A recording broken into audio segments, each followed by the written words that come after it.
3 pessoas morreram e pelo menos 15 ficaram feridas após a agitação marítima ter causado vários incidentes costeiros em diferentes pontos da ilha espanhola de Tenerife.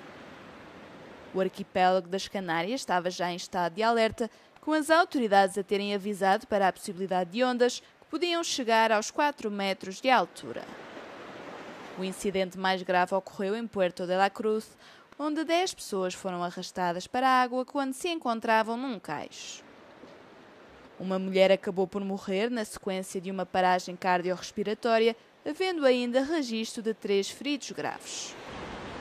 Em Taganana, 6 turistas franceses caíram à água após serem atingidos por ondas de grandes dimensões. Contabilizam-se ainda outras 2 vítimas mortais, uma ao largo da praia de Granadilla de Abona e outra na zona de Charco del Viento.